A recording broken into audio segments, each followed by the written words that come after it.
able to put across. I'll request you to kindly stay on with us. We also have Pathikrit Payne, who is a geopolitical expert, joining me at this point of time on the broadcast. Sir, appreciate you joining me this morning. Thank you very much. As in fact, my guest has already given us an overlay of how exactly this is going to be a big win for India. Many experts, many financial experts are also touting this as to be a big win for UK as well, which in fact is the case. But let me also bring in this very fact that UK is a home to the luxury cars and such car brands such as Land Rover, Jaguar and many more. And with that, in fact, the free trade agreement, the kind of announcement between India and UK in May had also reduced the import duty on the luxury cars to 10% against the current rate of 75 to 125 on completely built units. So that is also causing a kind of tension in the Indian luxury car market. How exactly do you see this part and this dimension of the ramification of the FTA? Well, first and foremost, if you look at the Jaguar Land Rover, that organization is essentially owned by the Tatas. So even if there is a certain amount of concession which is being given, there are reasons for that. Secondly, you hardly have any car at that, highest end of luxury vehicle, the type which are made by the kind of companies like Rolls-Royce. So that is not either a mass market or a niche market. That's a very exclusive elitist market. So even in that market, and mind you, that's only for that market that this kind of concession is being given against the backdrop of a free trade agreement where almost for 99% of the line of trades across sectors where the British government has given you concession. So if you look at it from this spectrum, it is not that India is giving blanket concession to all kinds of luxury car makers in India. For example, even for Tesla, the kind of taxes that have been imposed, it is purely for the purpose of ensuring that eventually Tesla thinks about making the car in India if they want to reduce the price. Secondly, as I mentioned, there are many such investments in United Kingdom today which are done by companies of Indian origin. So that factor cannot be ruled out.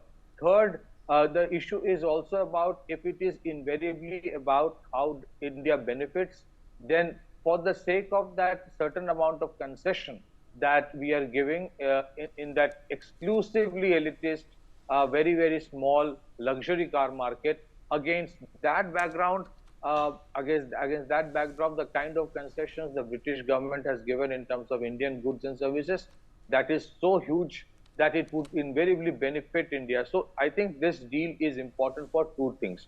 Number one, this is a win-win situation. Both the countries do benefit. I think the British were more desperate for this trade deal than the Indians because after their exit from European Union, they needed access to larger markets. But at the same time, this is not a trade deal which has happened in a hurry. It took a lot of time. So there were a lot of nitty-gritties that have been considered. I'm sure the issue that you are raising was also raised. And then there were justifications given as to why it is important. It's okay if it is being given to certain exclusive British companies. Mithali talked about the issue of technology. Well, I think in the realm of defense, there's a lot of potential for collaboration. Rolls-Royce was one of the contenders for the 5th generation fighter aircraft engine for AMCA, Advanced Medium Combat Aircraft, for which Ministry of Defense has recommended Safran. It would be interesting to see if Rolls-Royce is completely discounted or a parallel collaboration starts with Indian DRDO for any other kind of engine manufacturing or even a 6th generation engine. Mind you, Rolls-Royce kinds of organizations today are extremely willing to have complete transfer of technology. Third, also it is important to understand that this is a template for the Americans to see how a trade deal is done without any rhetoric, without any cacophony, without any threats, without all the time coming up with lies that, oh, I did this, oh, I did that.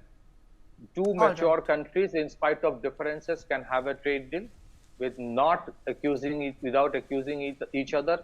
And last, please understand, this trade deal doesn't mean that all the markets of India have been opened up. You still have ensured some major areas where you don't want the market to open, remain closed. For example, the dairy market.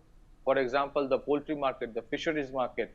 For example, even in generic pharmaceutical, where Indians do have huge edge, we are not allowing it to be opened up entirely. So it's a win-win for both countries, and I think it will lead to something more, especially for the European Union threatening us with sanctions, laughable sanctions. They should see what happens. This was the biggest slap to the European Union. Prime Minister Modi just approved by the cabinet this trade deal and went to United Kingdom. Very rightly said. The Secretary General of European Union was threatening with 100% sanctions, this, that, tariff, because of our deal with Russia. They sanctioned an Indian registered company called Naira Energy. I don't know what the European Union wants. All right, Mr. Payne, thank you very much. In fact, I appreciate these detailed comments and the way you have tried to